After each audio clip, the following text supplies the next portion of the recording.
सिद्धार्थ के प्रारंभिक लक्षणों के बारे में डॉक्टर बाबा साहब अम्बेडकर लिखते हैं कि सिद्धार्थ जब भी अपने पिताजी के खेतों पे जाया करते थे और उनके पास अगर कोई काम नहीं हुआ करता था तो सिद्धार्थ एकांत में एक शांत जगह ढूंढकर वहां पर ध्यान साधना किया करते थे। एक ऐसे ही दिन जब सिद्धार्थ अपने पिताजी के खेत पर उनके दोस्तों के साथ गए, तब सिद्धार्थ ने देखा कि कुछ मजदूर खेत जोत रहे हैं, पेड़ काट रहे हैं, बांध बांध रहे हैं। कड़ी धूप में उनके बदन पर अच्छे ढंग के कपड़े भी नहीं है। तो सिद्धार्थ ने अपने दोस्तों को पूछा कि ये कितना मुनासिब है कि एक मनुष्य दूसरे मनुष्य के लिए काम करे। ये कितना मुनासिब है कि मालिक जो है वो मजदूरों के इस सारे मेहनत के ऊपर, उनके फलों के ऊपर गुलछरे उड़ाए। तो उनके जो दोस्त हुआ करते थे सिद्धार्थ के, वो पुराने फिलॉसफी को, पुराने तत्व ज्ञान को मानने वाले दोस्त थे। तो वो कहते थे कि मजदूरों का जन्म ही हमारी सेवा के लिए होता है, तो वो जो कर रहे हैं वो ठीक है। तो सिद्धार्थ को बचपन से ही ये असमानता के जो सारे चिन्ह थे, दृश्य थे, उससे वो विचलित हुआ करते थे और एक करुणा उनके मन में बहुत उमड़ के दिखाई दे रही थी। शाक्यों का एक वनप्रम मंगल नाम का एक उत्सव वो मनाया करते थे और उत्सव का एक नियम हुआ करता था कि राजा या शासक परिवार खुद उस पहले दिन अपने हाथों से स्वयं वो खेत जोतने का काम वो खुद करेंगे।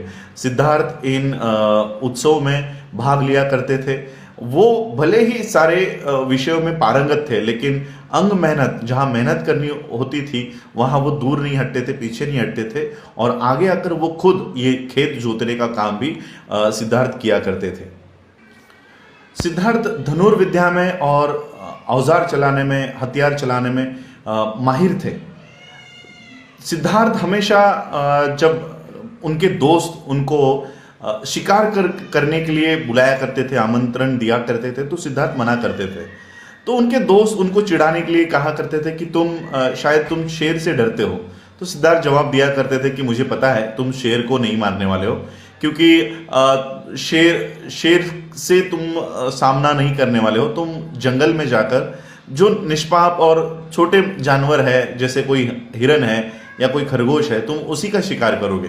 तो दोस्त कहते थे ठीक है, चलो तुम शिकार करने के लिए मत आओ, कम से कम हमारा निशाना तो देखने के लिए आओ।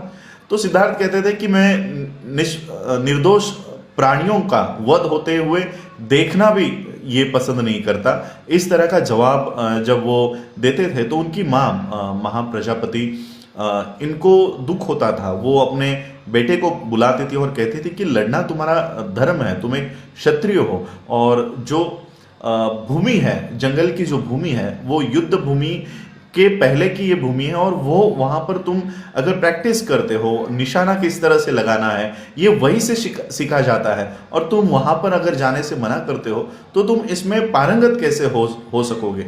तो सिद्धार्थ अपनी माँ को कहते थे कि किसी क्षत्रिय को लड़ना ही क्यों चाहिए। तो माँ कहती थी क्योंकि वो उसका कर्तव्य है, वो उसका धर्म है। और सिद्धार्थ फिर इसी तरह से सवाल करते थे अपने माँ से कि एक क्षत्रिय को क्यों लड़ना चाहिए, क्या वो प्यार से नहीं रह सकते, आपस में लड़ाई बिना क्या वो अपने राज्य की रक्षा नहीं कर सकते थे। तो इस तरह के सवाल वो अपने माँ से किया करते थे और फिर उनकी माँ निशब्द हो जाती थी कि बच्चे को क्या जवाब दे।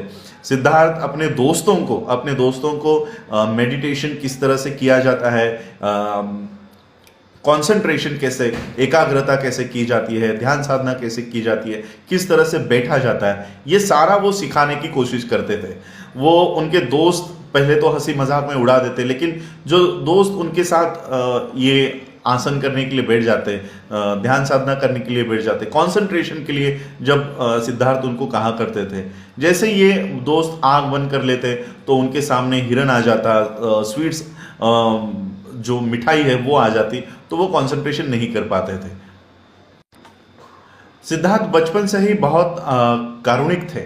एक बार जब सिद्धार्थ अपने पिताजी के खेत पर गए तो ऐसे ही एक शांत जगह पर वो बैठे हुए थे। जैसे ही वो बैठे हुए थे तो उनके बगल में एक पक्षी आकर गिरा। उन्होंने देखा वो पक्षी बाण उसके शरीर से आर पार हो गया है।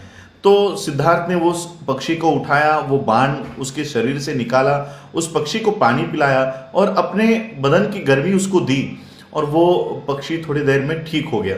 और जब ये पक्षी ठीक हो गया तब उनके फुफेरे भाई जो थे, चचेरे भाई देवदत्त, वो वहां पर आए और उन्होंने पूछा कि मैंने एक पक्षी यहां पर मार गिराया था, वो उड़ते उड़ते यही आया है, क्या तुमने उसको देखा? तो सिद्धार्थ ने कहा मैंने देखा है। तो देवदत्त ने कहा कि वो पक्षी मेरा है, क्योंकि नियमों के अनुसार जो पक्षी को मारता है वो पक्षी उसका है। सिद्धार्थ ने कहा नहीं, मैं इस नियम को मानने के लिए तैयार नहीं हूं कि जो मारता है वो उसका स्वामी नहीं होता, जो बचाता है वो उसका स्वामी होता है। इन दोनों में झगड़ा शुरू हो गया और ये झगड़ा इतना बढ़ गया कि मध्यस्थों को इसमें लाना पड़ा और फिर ये दोनों की बहस इतनी छिड़ गई। देवदत्त का कहना था कि मैंने इस पक्षी को मारा है तो इसका स्वामी मैं हूं, मैं इसका मालिक हूं। और फिर सिद्धार्थ ने कहा कि भला ऐसा कैसे हो सकता है, जो मारने वाला है वो किसी का मालिक कैसे हो सकता है, वो स्वामी कैसे हो सकता है, बचाने वाला ही वो स्वामी हो सकता है। और फिर न्यायालय ने सिद्धार्थ के पक्ष में ये निर्णय दिया और उस दिन से देवदत्त यानी सिद्धार्थ के चचेरे भाई ये हमेशा के लिए सिद्धार्थ के दुश्मन बन गए। लेकिन सिद्धार्थ इतने कारुणिक थे कि अपने भाई की मैत्री पाने के लिए वो किसी निर्दोष की हत्या नहीं करवाना चाहते थे।